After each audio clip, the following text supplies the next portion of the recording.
അരമണ്ടൽ ഇരുന്നിട്ട് തന്നെ ചെയ്യണം. സമത്തിൽ നിന്നുകൊണ്ട് ആരും ചെയ്യരുത്. അരമണ്ടൽ തന്നെ ഇരുന്ന് ചെയ്യാം. അപ്പൊ അരമണ്ഡലം ഒരു ദിവസം 1 മിനിറ്റ് 2 മിനിറ്റ് ഒക്കെ ഇരുന്ന് പ്രാക്ടീസ് ചെയ്യണം.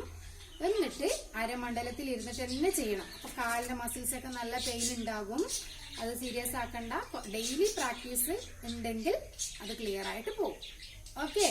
അപ്പൊ എന്ത് ചെയ്യാന്ന് വെച്ചാല് ഇന്ന് മിസ് തട്ടടവിന്റെ സെക്കൻഡ് സ്പീഡാണ് പറഞ്ഞുതരാൻ പോകുന്നത്.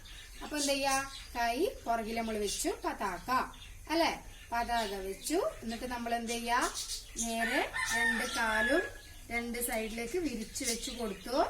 എന്നിട്ട് എന്ത് ചെയ്യാ, അരമണ്ഡലം ഇരുന്നു. കണ്ടോ, അരമണ്ഡലം. എന്നിട്ട് കഴിഞ്ഞ ക്ലാസ്സിൽ നമ്മൾ ചെയ്തെന്താ, തട്ടടവ് ഫസ്റ്റ് സ്പീഡ്. അപ്പൊ 1 2 3 4 5 6 7 8. ഇതായിരുന്നു ഫസ്റ്റ് സ്പീഡ്. ഇത് സെക്കൻഡ് സ്പീഡ് നോക്കുക.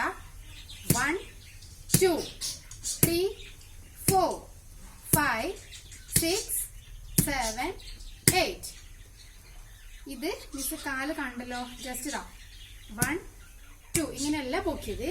കാല് നല്ല പോലെ പൊക്കി വേണം താഴെ ഭൂമിയിൽ ചവിട്ടാൻ വേണ്ടിട്ട്. ഓക്കെ. അപ്പൊ അത് കൃത്യമായിട്ട് ചെയ്യാ. First speed, second speed.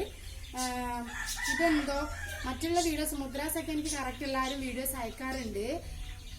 ഇപ്പൊ അടവ് തുടങ്ങിയതിന് ശേഷം വീഡിയോസ് എന്നുവെച്ചാൽ 1-2 ആൾക്കാർ മാത്രമേ എനിക്ക് അയച്ചു തന്നിട്ടുള്ളൂ.